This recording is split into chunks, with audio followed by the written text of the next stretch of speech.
Ben ritrovati con la nuova puntata di Aspettando i Penalty Awards. Ci avviciniamo verso la fatidica data del 7 agosto, giorno della finalissima appunto dell'evento più atteso del calcio dilettantistico siciliano. Ci troviamo a Palma di Montechiaro, pertanto clip.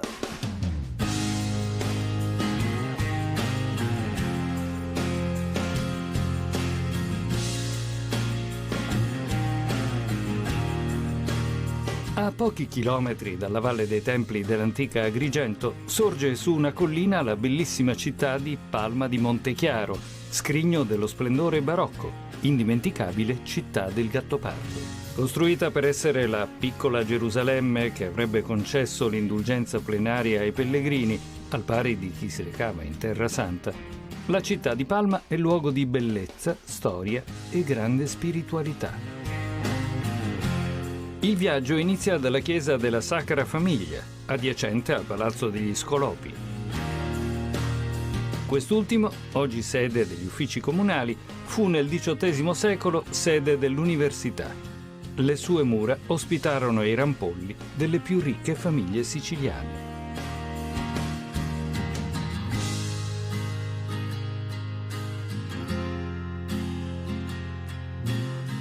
I colori della Sicilia, impressi sulle maioliche dell'originale pavimento, accolgono dal 1600 i fedeli nella graziosa chiesa di Sant'Angelo.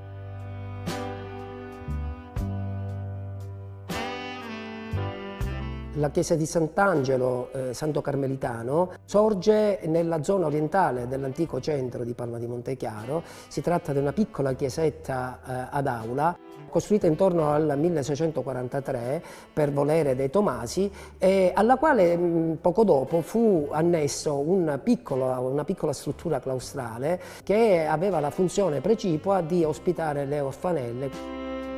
La chiesetta di Sant'Angelo custodisce diverse opere d'arte di grande pregio, tra le quali un gruppo scultoreo ligneo con la Madonna del Carmelo, nell'atto di consegnare a San Simone Stock lo scapolare, che era il simbolo proprio della devozione. Una grande pala d'altare con Elia, che è considerato, il profeta Elia è considerato simbolicamente il padre fondatore un po' dell'ordine.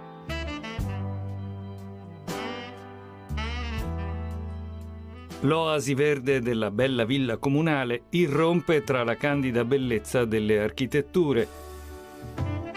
Dall'altra parte della piazza, la lunga scenografica scalinata fa da cornice alla chiesa madre di Maria Santissima del Rosario, l'edificio sacro più importante della città. Chiusa tra due campanili, la facciata dalle forme austere e dai volumi solenni anticipa il ricco patrimonio d'arte conservato all'interno.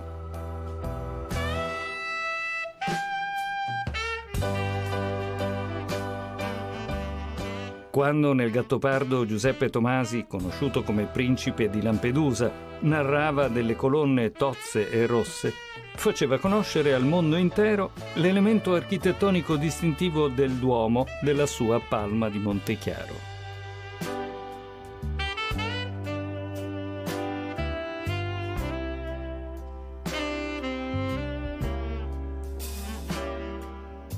Particolarmente interessanti chiudono le navate laterali due gioiellini d'arte.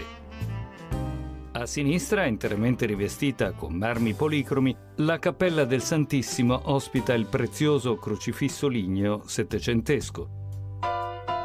A destra, la cappella di Maria Santissima del Rosario accoglie la statua lignea della Madonna. Tutto intorno è decorato. Medaglioni lignei dipinti mostrano scene religiose. L'oro ricopre ogni ornamento tessendo la preziosissima trama.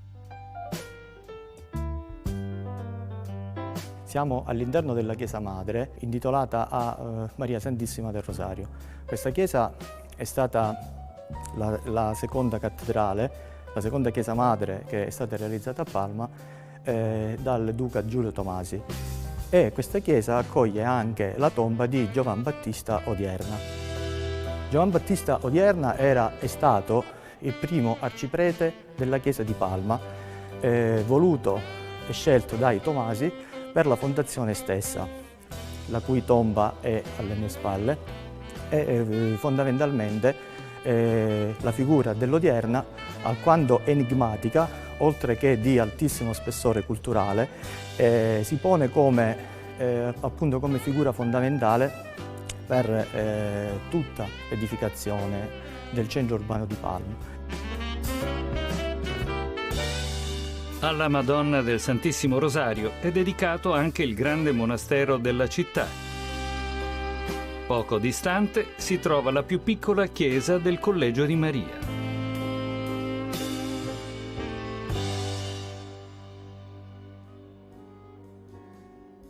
Altro importante complesso architettonico conventuale di Palma di Montechiaro è il Collegio di Maria, è un complesso delle suore collegine che si caratterizza per una serie di opere d'arte custodite in maniera particolare all'interno della chiesetta.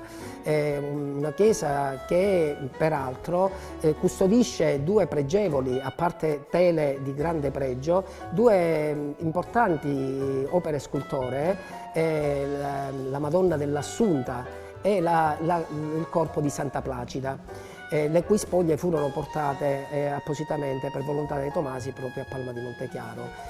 Altra nota importante da non dimenticare è una copia della Sacra Sindone che fu fatta commissionare dai Tomasi e che oggi viene custodita nel collegio, anche se originariamente la sua collocazione era nella chiesa del complesso monumentale del Calvario, fuori dal centro abitato.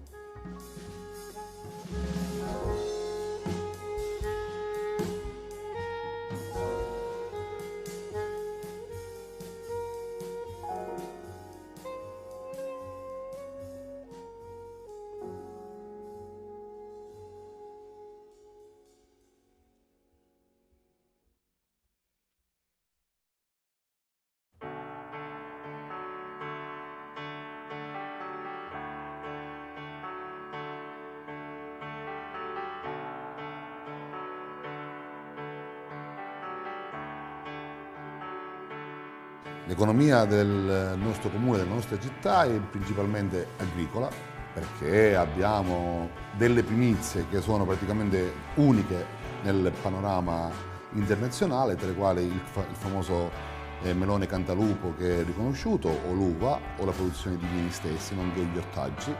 Quindi l'economia è principalmente un'economia agricola, ma un'agricoltura fatta in maniera professionale e seria. Accanto all'agricoltura evidentemente vi è un settore sul quale si sta veramente investendo tanto, perché ha delle enormi potenzialità, che è il turismo. Il turismo perché è figlio di una storia importante, la presenza di monumenti degni di essere visitati e che rappresentano un unicum dal punto di vista storico, e il legame forte con la famiglia Tomasi, con i Gattopardi.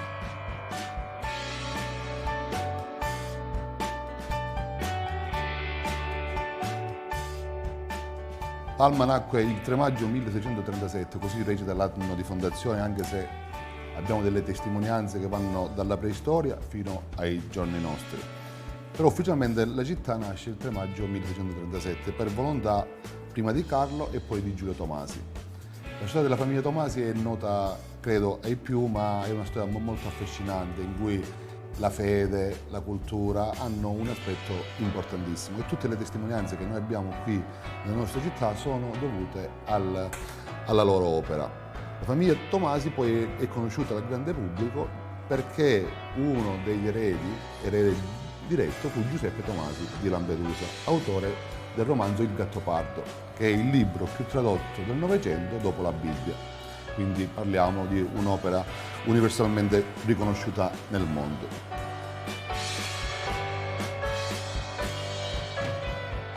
Perno della grande famiglia Tomasi è il meraviglioso Palazzo Ducale, recentemente ristrutturato e location d'eccezione per eventi di caratura mondiale. Si offre ai visitatori in tutta la sua originaria bellezza.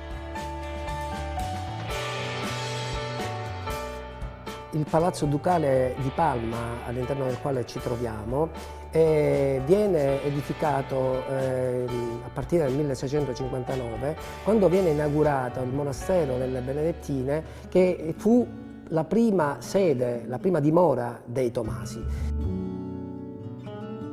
La nota caratteristica più significativa di questo palazzo, che si articola su 2 elevazioni fuori terra, la prima adibita ai magazzini, la seconda al piano nobile, sono proprio i soffitti lignei che decorano le sale del piano superiore.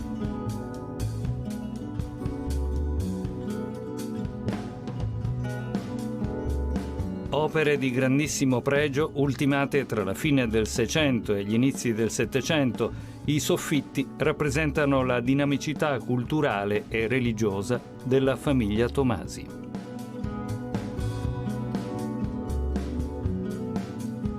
I soffitti racchiudono 2 significati sostanziali: la posizione sociale della famiglia alla corte di Spagna, ma anche la fortissima devozione della famiglia per il culto del Santissimo Sacramento e per la Madonna del Rosario. Sala dopo sala, i soffitti mostrano i temi ricorrenti che si ripetono quasi in maniera spasmodica. C'è la catena, simbolo del legame tra cielo e terra ed espressione della grande devozione della famiglia. C'è la croce, che in tutti i soffitti del palazzo compare in maniera continua, in tutte le sue forge e dimensioni.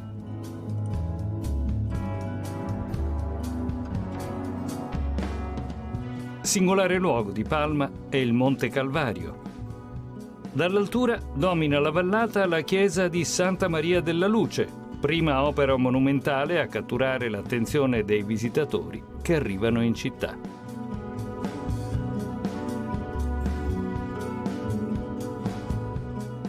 Risalente al 1650 circa e annessa successivamente a una struttura conventuale per l'alloggio dei pellegrini, costituiva la tappa conclusiva della storica Via Crucis istituita da Giulio Tomasi. 18 erano le cappellette, le stazioni, che dal centro abitato costellavano il percorso accompagnando in preghiera i fedeli sino alla collina divenuta Golgota.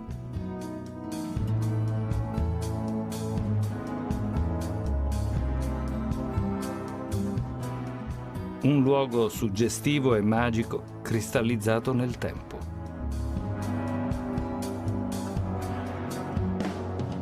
Il viaggio continua a valle, nella frazione di Marina di Palma, 17 chilometri di costa presidiati dalla massiccia Torre San Carlo.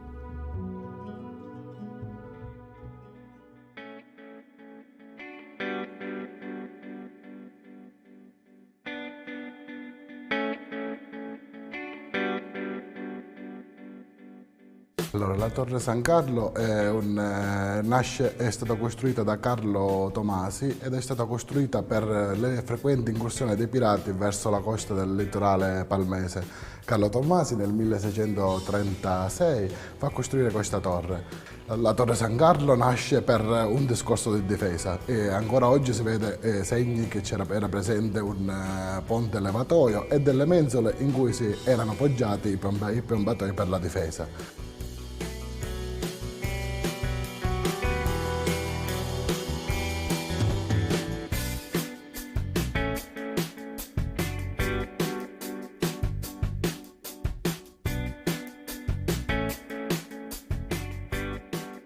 Il bianco delle piccole imbarcazioni ormeggiate nel porticciolo del lungomare Todero ci invitano ad intraprendere una suggestiva escursione in barca.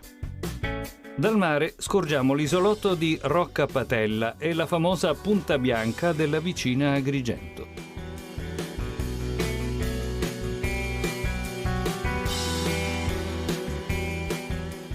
Ci tuffiamo nelle acque limpide di Cala Vincenzina, regalandoci poi una meravigliosa sosta nella spiaggia del castello.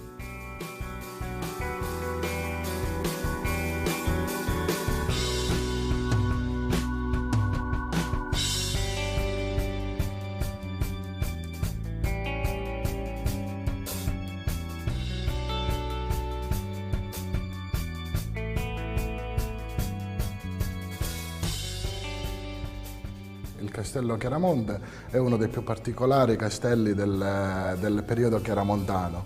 Esso è particolare perché è l'unico a sorgere su una collina diruppo sul mare. Questo castello, costruito dai Chiaramonti, si è succeduto negli anni a varie famiglie, che poi è arrivata alla famiglia Tomasi.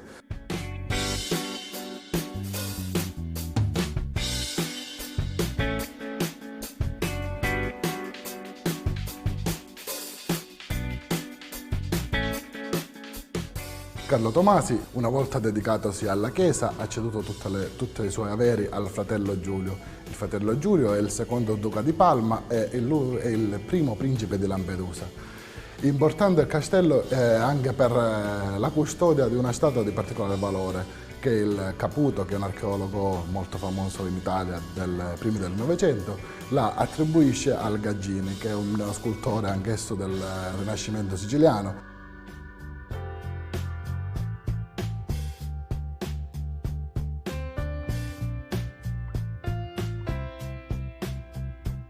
La fortezza, con la sua piccola cappella, rivive 2 volte l'anno la festa della Madonna del Castello. La processione si ripete seguendo un antichissimo rituale.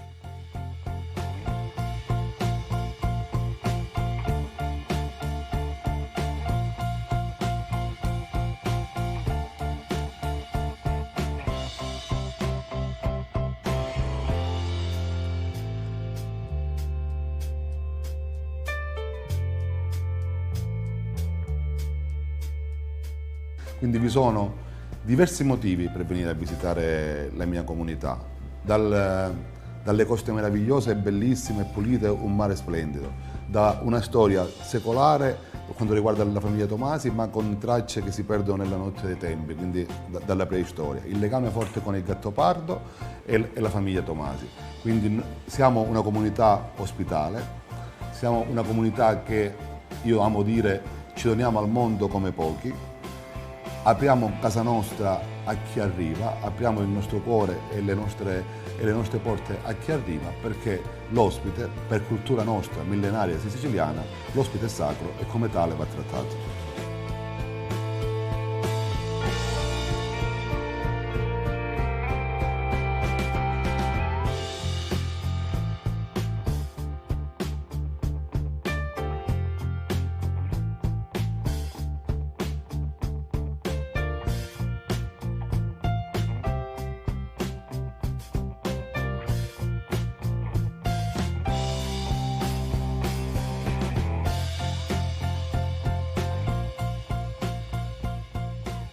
Cala il sole sul maniero, tuffandosi nelle acque della marina, disegnando il profilo di uno dei suoi tesori più belli. Scoprite i luoghi del Gattopardo passeggiando tra le strade di Palma di Montechiaro, certamente tra le città più belle della Sicilia.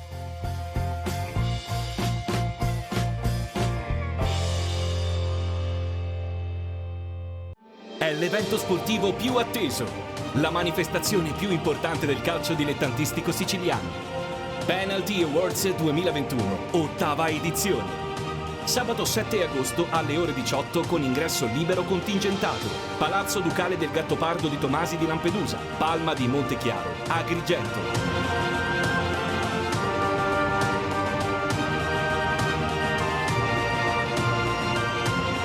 Penalty Awards 2021, 8ª edizione.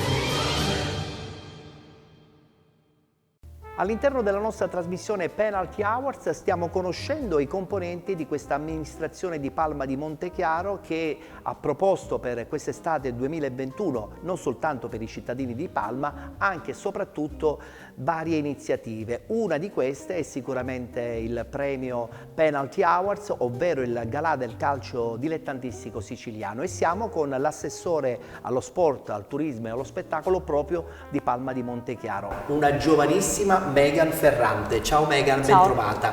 Abbiamo detto che ci diamo del tu. Megan, dopo quello che è successo finalmente si può organizzare un'estate, no? Non soltanto per i palmesi, ma tutti i turisti che vengono a visitare questa bellissima realtà. Sei contenta di questo? Sì, Perché sono finalmente contenta, puoi finalmente anche essere operativa. Certo, vista la situazione che c'è stata, adesso le cose, speriamo, si vadano a sbloccare piano piano e di conseguenza adesso si pensa a fare delle cose belle per tutti noi. Sei stata catapultata all'interno di questa amministrazione da un paio di mesi, sei rimasta bloccata per la pandemia. Per te anche l'estate 2021 è un debutto ufficiale anche per il tuo assessorato. Cosa state preparando per quest'estate, a parte l'evento dei Penalty Awards e anche del premio internazionale Donna Fugata di giorno 6? Stiamo preparando alcuni spettacoli, che siano di concerti, cabaret, speriamo di riuscire comunque a realizzare, vista la situazione che c'è stata, come appunto detto prima. Cartellone ricco. Sì, Si tenta. sì, si tenta, sì. Perché sappiamo benissimo anche che le amministrazioni debbono contenere i costi, perché non c'è soltanto lo spettacolo da gestire in una stagione, ci sono tante altre cose, problemi. sì, certo. Chiaramente certo. che attanagliano non soltanto questa amministrazione, ma un po' tutte le varie amministrazioni che purtroppo nel post pandemia devono fare i conti anche con la cassa. Dico bene? Sì, sì, sì. E tu sei originaria praticamente di Cosenza, catapultata Sono anche in nata questa lì, occasione a Palma. Sì, ma genitori palermitani, però sto qui ormai da quasi 17 anni e quindi Palma è Ti come sei se... integrata, sì, ti sei sì. integrata. Palma di Montechiaro è famosa chiaramente per la sua storia, Tomasi di Lampedusa, il meraviglioso romanzo del Gattopardo. Qual è lo slogan più bello che possiamo dare ai turisti per visitare questa bellissima location? Di visitarla, perché Palma non è solo quello che possono pensare alcune persone, ma Palma è tanto, offre tanto, luoghi meravigliosi come ad esempio il Palazzo Ducale, come altri luoghi meravigliosi. Poi c'è il mare. Il mare, certo, il mare è meraviglioso. stupendo. Con l'assessore parlavamo anche di un miglioramento dei servizi che poi diventano essenziali per poter raggiungere facilmente Palma, no? Sì, sì.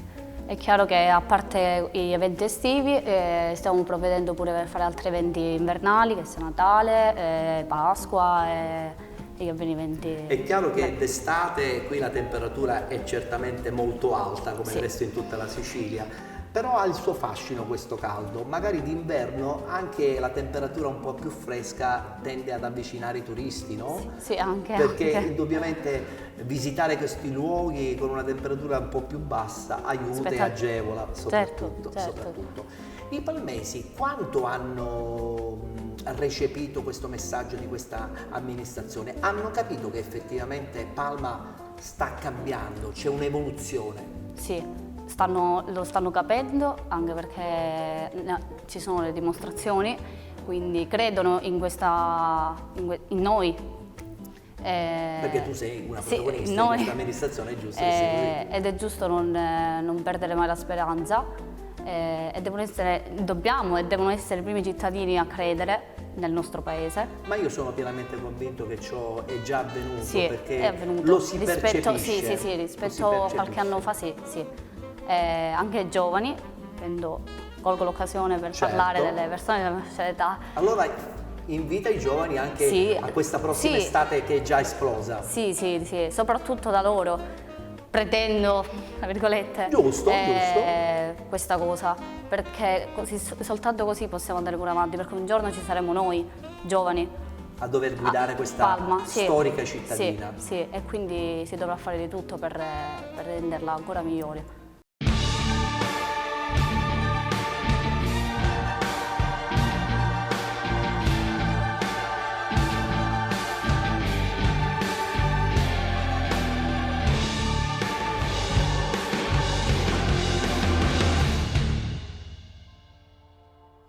Il romanzo Il Gattopardo di Tomasi di Lampedusa, un romanzo che rappresenta una pietra miliare della letteratura italiana.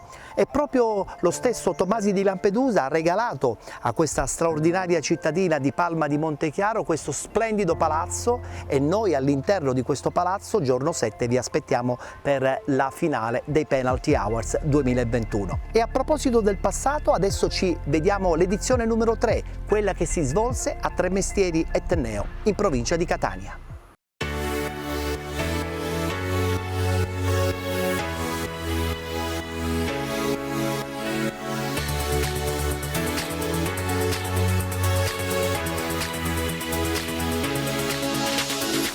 Penalty Awards 2016, terza edizione.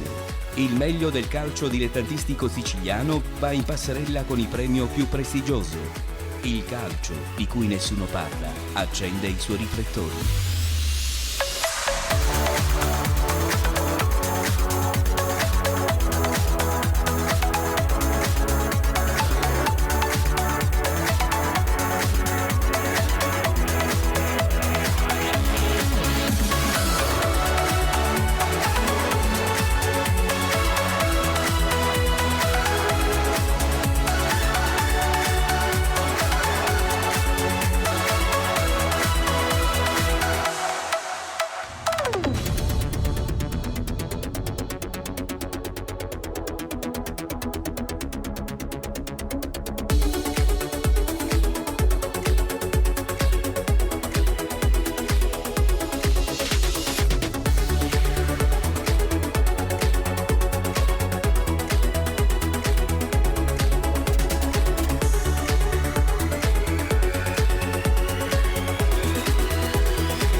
Conduce Ettore Tortorici. Buonasera, buonasera e benvenuti alla terza edizione del Penalty Awards 2016.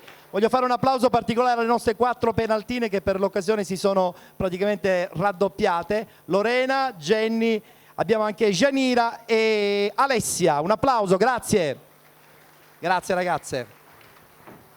Allora, benvenuti a questa nuova edizione del Penalty Awards che ancora una volta vuole premiare il calcio dilettantistico a 360 gradi e lo facciamo naturalmente premiando la prima categoria, premiando l'eccellenza, premiando anche la categoria promozione, e da quest'anno abbiamo anche inserito il futsal che noi di Penalty, noi della trasmissione che va in onda su Video Mediterraneo, ogni domenica attraverso i campionati di Serie C1 e C2 abbiamo cercato insomma di presentare in maniera sempre più dettagliata, e devo dire che ha riscosso tantissimo successo. Oggi è una serata particolare perché avremo, oltre ai premiati che sono stati nominati, che poi insomma presenteremo durante il corso del nostro evento, avremo 5 premi speciali con 5 eccellenze siciliane.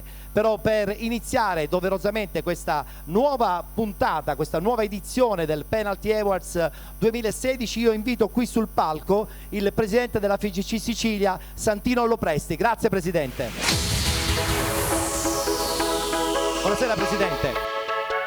Allora, eccoci di nuovo qui, l'anno scorso al Cortile Platamone, quest'anno in una struttura un po' più particolare che è commerciale Le Ginestre. Anzi, a tal proposito ringrazio la direzione perché ha sposato questo progetto sul calcio dilettantistico. Calcio dilettantistico che tra alti e bassi insomma sta per concludere la sua stagione, ma credo che sono più gli alti che i bassi, o sbaglio Presidente? Penso di sì, perché al momento abbiamo ancora 2 squadre che possono aspirare alla categoria superiore, quindi per noi la maggiore maggiore campionato, quello di eccellenza, e quindi andare, come dire, in Serie D.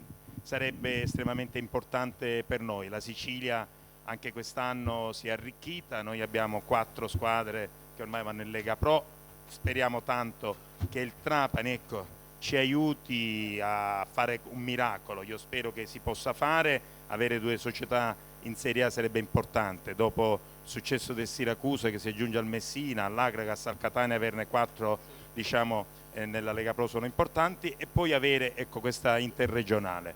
Vedere di poter compensare ulteriormente, come dire, abbiamo avuto 2 retrocessioni, e però vediamo se queste 2 società, anche se ieri la San Cataldese come dire, un po' sofferto, una partita un po' organizzata, anche lì il portiere un po' organizzata male, quindi, e però c'è un 3-0. Speriamo che diciamo, come dire, il pallone, quando noi diciamo che è rotondo, è così, che perché così come il 3-0 è stato subito, perché non poterlo fare? Io non dispero mai abbandonarsi, perché se uno si abbandona ha già rinunciato in partenza, e quindi giocarsela con tutti i meriti, nonostante, come diceva lei, le grandi difficoltà che ci sono, la Sicilia, quello che vive, però io vedo dirigenti animati di buona volontà e che con i tanti sacrifici riescono, come dire, a trasmettere.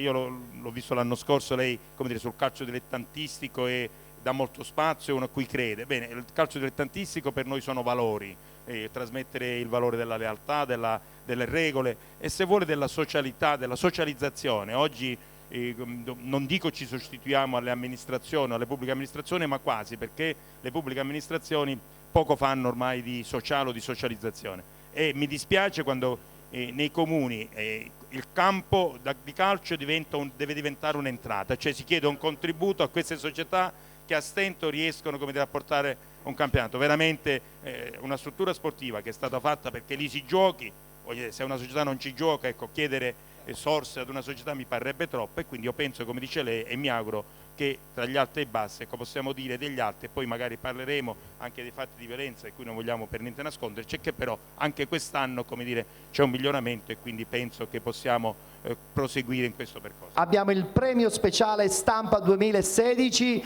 ad un ragazzo catanese che racconta il calcio in scala nazionale, Peppe Di Stefano.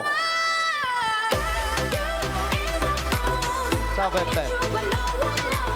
Allora, ho detto bene, lo racconti in maniera spontanea, è un calcio che non ci appartiene più ormai da un po' di tempo a questa parte, però devo dire che sei molto puntiglioso. Poi tra l'altro ci racconti le vicende del Milan, che sono anni luce da quelli che sono un po' i nostri progetti attuali.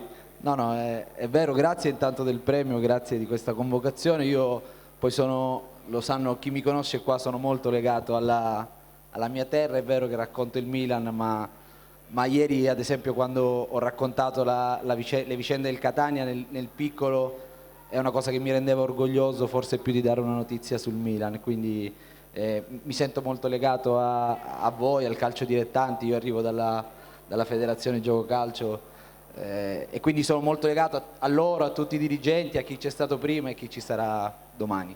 Noi siamo contenti perché insomma quando si torna a casa fa sempre piacere, perché appunto si rincontrano tanti amici, se poi l'occasione è un premio credo che la gioia è doppia. Io credo che la distanza poi non la fa il tempo, non la fanno i chilometri, non la fanno le categorie. Penso che poi non c'è distanza tra quello che racconto io e quello che magari si vive qui. Io spero davvero che... Io sono figlio del calcio Catania di 10 anni fa, io ho sfruttato l'onda, io sono salito su quel carro perché mi sono messo in mostra, perché lo Monaco aveva ragione quando disse: se fai una squadra in Serie C sei giornalista di Serie C, se sei una squadra in Serie B e se fai una squadra in Serie A sei giornalista di Serie A. Ho avuto l'opportunità, l'ho sfruttata e spero di È andata bene, è andata bene. In questo caso chiamo Chris Grasso, GS Sport, sarà lui a consegnarti. Lui è un giornalista sportivo di Sesta Rete, televisione che insomma ti ha visto anche crescere, come anche del resto il sottoscritto. Abbiamo Chris Grasso, conosci Peppe Di Stefano, eccolo qua. A questo punto consegniamo a Chris Grasso, che la consegna a Peppe Di Stefano, il premio speciale Stampa 2016 per il Penalty Awards, eccolo qua, grazie. È il momento di presentare un altro artista ospite all'interno del nostro Penalty Awards 2016.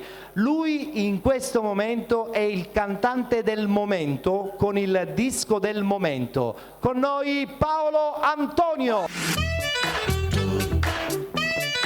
Le mani. Yes.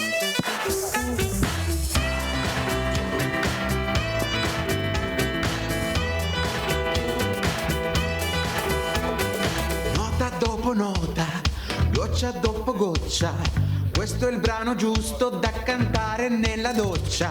Semplici parole, sole, cuore, amore, questo è proprio quello che si dice un tormentone. E parte al ritornello prima che cambi stazione. Il disco del momento, la gente canterà. Il disco del momento, la radio esploderà.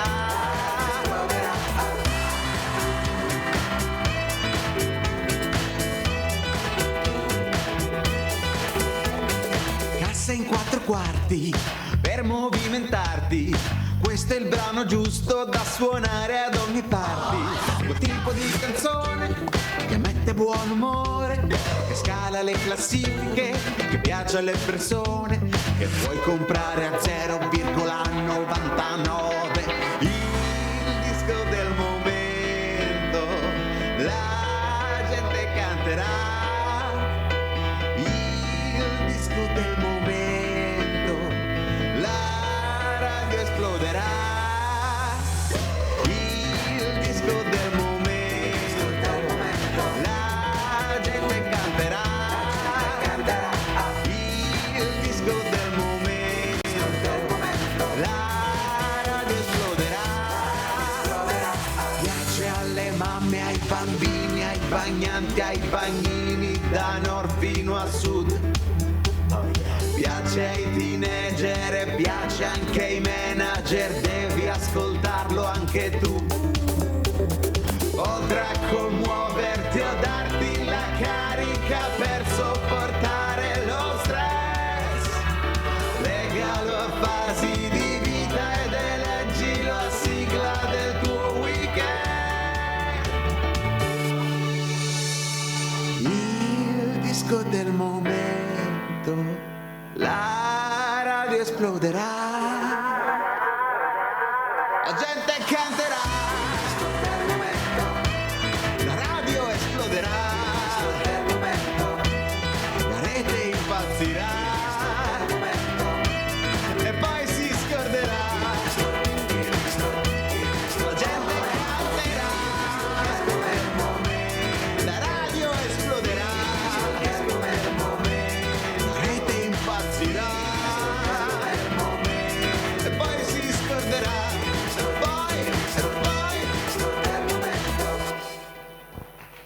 Adesso è il momento di conoscere il vincitore del quarto premio speciale all'interno del nostro Penalty Awards. È un personaggio conosciutissimo, è un personaggio che ormai fa parte del tessuto di noi siciliani e non solo. È un personaggio che ultimamente, tra l'altro, con tanto piacere lo si vede spesso anche su Video Mediterraneo. Lo vedo qui, è il personaggio TV dell'anno del premio speciale Penalty Awards, Salvo La Rosa. Allora Salvo, ti conosco da 40 anni, è la prima volta che ho un premio da consegnarti e sono contento. Già, la prima cosa ti intarissi, ti conosco da 40 anni. Quindi o eravamo in clinica insieme e siamo nati un giorno dopo l'altro, oppure siamo grandetti. È vero, però sono 40 anni. È la prima volta che mi premi e sono molto contento, perché questo è un premio importante. Poi comunque, qualunque sia il premio, quando c'è qualcuno che ti pensa, che ti dà un premio, vuol dire che dà un riconoscimento al tuo lavoro, e quindi vuol dire che il mio lavoro, che va avanti da 37 anni, 38 anni, è arrivato al riconoscimento di un premio importante come questo. Quindi grazie a tutti voi e grazie anche a Video Mediterraneo che ci sta trasmettendo e con la quale proprio la settimana scorsa ho fatto, anzi diciamo la verità, perché poi quando ci sono le registrazioni, Franco, uno si casseria sempre, perché allora ascolta, oggi siamo oggi che giorno è?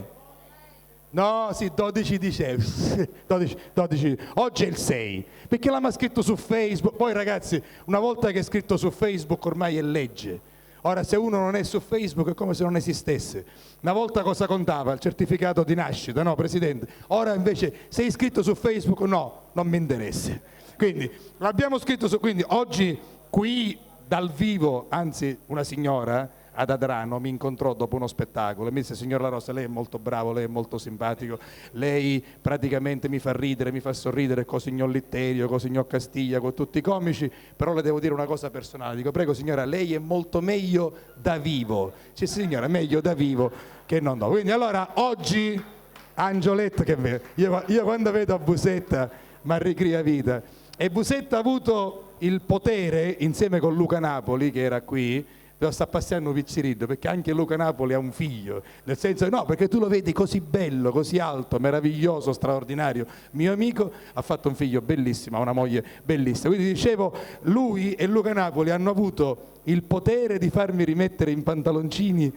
Ce l'hanno fatta, perché io non giocavo più al calcio per paura di farmi male, invece ho giocato 12 minuti anche perché avevo al mio fianco Baiocco e Mascara, e quindi poi che perdevo questa occasione. Comunque oggi è il 6, in onda il 12, ieri rispetto alla diretta, ma la settimana scorsa rispetto alla registrata, ho fatto la festa Megasseriai di San Giorgio a Ragusa Ibla per Vita Mediterranea, quindi grazie veramente di cuore. E con questo picciotto e con quell'altro lì che ha perso tutti i capelli, che è Umberto Teghini, però è sempre un bell'uomo, straordinario, sarà dopo con me, mio amico, e abbiamo fatto anche radio, insomma, discoteca e quant'altro. Compagnucci non di merende, ma di dischi. È vero, di vinile. Allora, abbiamo pronto il premio per te e lo facciamo grazie anche alla presenza qui sul palco di Roberto Bellomo, delegato nazionale dell'Ajax, perché lui è uno di calcio vero, Che dico? Dico bene? Allora, consegniamo la targa a Roberto, che la consegna a sua volta a Salvo La Rosa, premio personaggio TV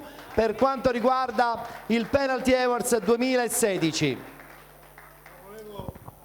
Volevo dedicare questo premio a mia moglie, che è il motivo principale per cui io faccio questo mestiere, nel senso che io faccio questo mestiere, Simona, perché a me non me ne vai dure da casa.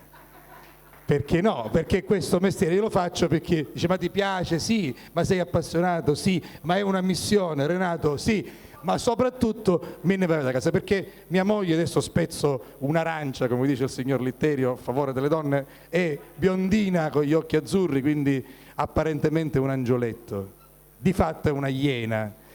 No, non ridete perché è così. Mia moglie una volta mirava coppa con lasagnaturi. Per gli stranieri il lasagnatore è il mattarello, quello per fare la pasta, vero Presidente? Ora non miro una più coppa con lasagnaturi, no, miro una coppa con bimbi, perché si è evoluta.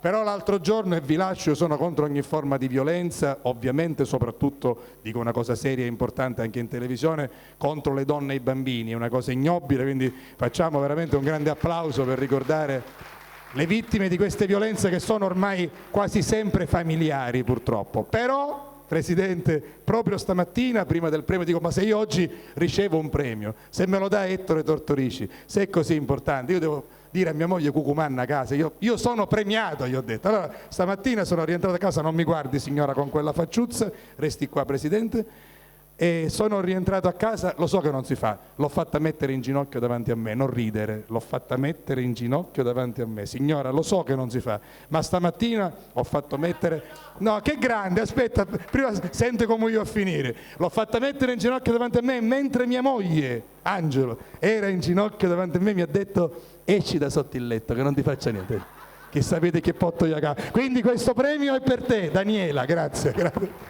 Abbiamo 3 presidenti pesanti, perché abbiamo Biancavilla, abbiamo Canicattì e abbiamo Caltanissetta, quindi insomma 3 realtà che quest'anno, loro un po' meno poveracci perché hanno perso la finale, però 2 festeggiano, io ho l'impressione che festeggerete anche voi con un probabile ripescaggio giusto e doveroso. Allora, premierà in questa occasione ancora una volta il Presidente, perché ho il piacere di avere un ruolo importante per i dirigenti qui sul palco, che è quello del Presidente della FIGC Sicilia. Allora, consegniamo subito la busta al Presidente, così conosciamo colui che vince come miglior dirigente.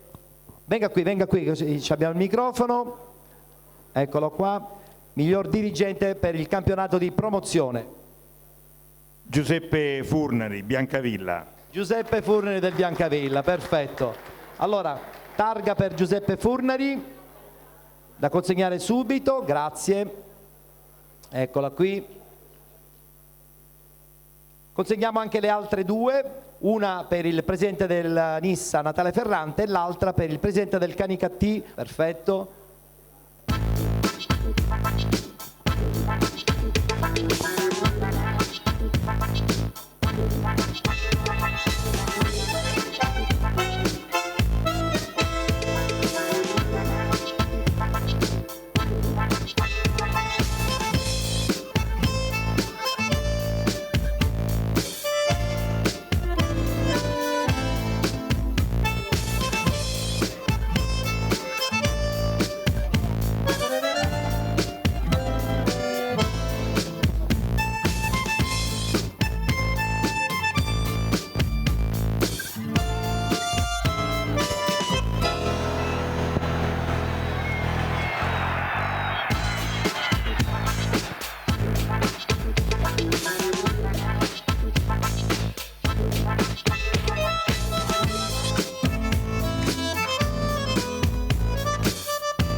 Espectacular, un partido impresionante, toma la pelota Nini Flores de Corrientes, un verdadero duende, un mago del bandoneón, hábil y musical, siempre inspirado, la va dejando para el ruso Beitelman, Gustavo Beitelman, auténtico gaucho judío de Venado Tuerzo, un sabio, quizás el músico argentino más importante residente en Europa, va dejando la pelota para Lynn Cruz, la violinista danesa tanguera, dinamita en los dedos y en el alma, bellísima, va tocando la pelota por el costado para Christoph Müller se acerca al área, la va dejando para Philippe Cohen Solal, Philippe Cohen toca para Eduardo Macaró, está frente al arquero, va a tirar Diogo.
invito qui sul palco un'eccellenza tutta siciliana, Mister Pino Rigoli.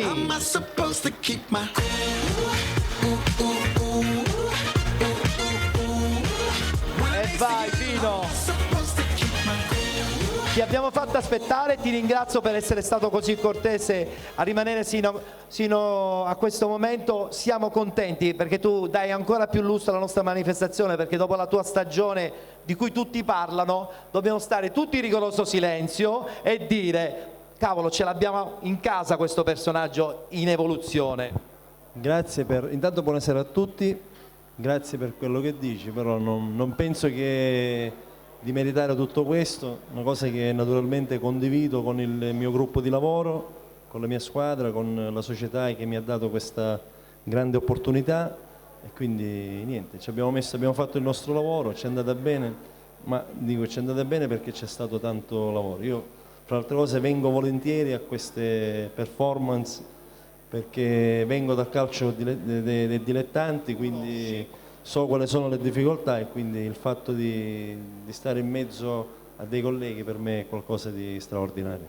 Grazie Pino, però attenzione perché adesso ti faccio premiare da una donna che in questo momento è la numero 1 nell'ambiente del calcio siciliano e non credo soltanto siciliano. Ho l'onore di avere qui, non penso solo, infatti non solo siciliano, Simona Marletta. Grazie Simona, eccola qua che ci raggiunge, direttore generale del Siracusa Calcio. Ciao Simona, conosci bene Rigoli? Chi non conosce Pino Rigoli? Allora, ho detto bene, è una donna che sta facendo passi esagerati perché la capacità dirigenziale non è da tutti e quindi tu ce l'hai e stai portando avanti un progetto secondo me meraviglioso anche in quel di Siracusa. Io credo che per portare avanti un progetto bisogna non essere da soli. Questo è alla base. Chi ha l'idea di poter fare tutto da solo commette l'errore più stupido e banale del mondo. Credo che la forza della vittoria di questo campionato derivi dalla volontà di voler per competenze ragionare e lavorare in collaborazione. Quindi quello che è stato fatto a Siracusa è certamente merito di un gruppo straordinario. Il capo di questo gruppo è il patrono della società che sta regalando pagine e momenti di storia a Siracusa che erano assolutamente dimenticati. Però è anche vero che spesso e volentieri i dirigenti dietro la scrivania fanno un lavoro che sembra nascosto ma poi diventa positivo ed importante proprio per tutto l'intero progetto. Comunque complimenti per la stagione, Abbiamo intanto il premio subito per quanto riguarda Pino Rigoli, sarà giustamente Simona Marletta, direttore generale del Siracusa, a consegnarlo. Premio Eccellenza Siciliana, eccola qui, questa bella immagine. Chiamo subito le nomination degli allenatori: Giuseppe Raffaele dell'Igea Virtus, Rosario Marcenò della San Cataldese e Giuseppe Pagana del Troina. E guardalo l'allenatore, da 50 anni ha preso un pallone. Salve mister. Una panchina calda attenzione. È un freddo gelido quasi polare. Allora, da dove cominciamo? Abbiamo 3 nomi importanti quest'anno in nomination, sono molto contento che siete stati inseriti nelle nomination. È stato difficile perché poi tra l'altro non è detto che chi vince il campionato va in nomination, lo dimostra Peppe che insomma ha fatto un campionato bellissimo col Troina. Beh, sicuramente su tutti la figura e la forza e la vittoria di Giuseppe Raffaele, ma anche la sorprendente squadra di San Cataldo che non ha vinto il campionato, competerà ancora, tenterà di portare a casa questa vittoria difficile ma secondo me fattibile. Per premiare gli allenatori io ho un nome, così poi lo congedo per la sua bella e doverosa presenza, il presidente della FIGC di questa bella terra siciliana. Eccolo qua, perfetto. Allora, com'è? Ormai resta, vabbè. Giusto. Allora, arriva la busta per conoscere il nome del miglior allenatore del campionato di eccellenza. Eccola là, presidente. Allora, attenzione, mi metto da questa parte così c'ho il microfono a portata di mano per il presidente. Giuseppe Raffaele, Igea Virtus. Vincitore Manifestazione Penalty Awards, perfetto. Allora, complimenti Raffaele, eccola qui, possiamo consegnare la targa a Giuseppe Raffaele dell'Igea Virtus, miglior allenatore del campionato di eccellenza. E anche le 2 targhe ricordo per i 2 perdenti, tra virgolette, ovvero Giuseppe Pagana del Troina Calcio e poi Rosario Marcenò della San Cataldese. Eccolo qua. Non vada via perché poi dobbiamo dare una bella targa ricordo, Presidente. No, ormai ha detto che rimane. Allora, battuta con Raffaele. In molti sono andati in nomination della vostra squadra, dimostrazione che il gruppo è importante, è compatto e probabilmente è già pronto anche per la prossima stagione.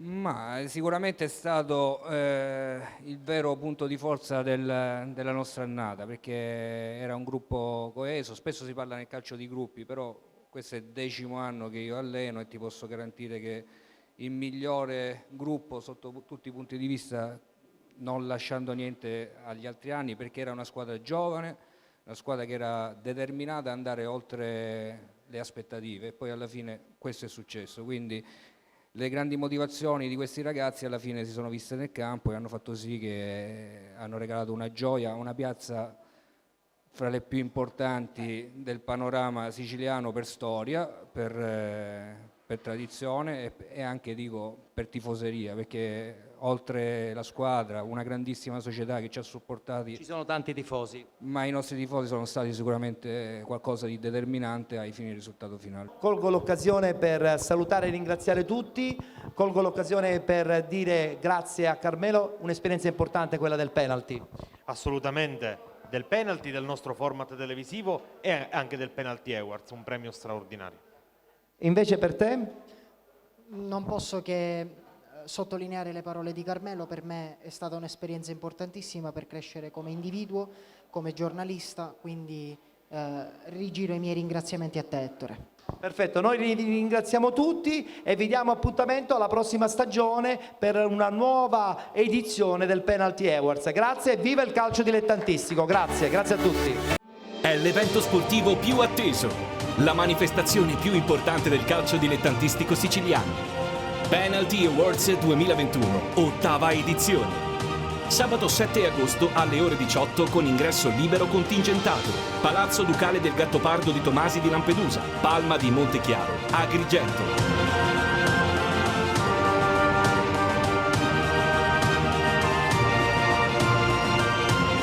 Penalty Awards 2021, 8ª edizione. Si conclude anche la puntata odierna della nostra trasmissione. Noi vi diamo appuntamento a domani puntuali, sempre qui su Gold 78, canale 78 in HD del digitale terrestre. Continueremo a raccontare la location di Palma di Montechiaro. A domani!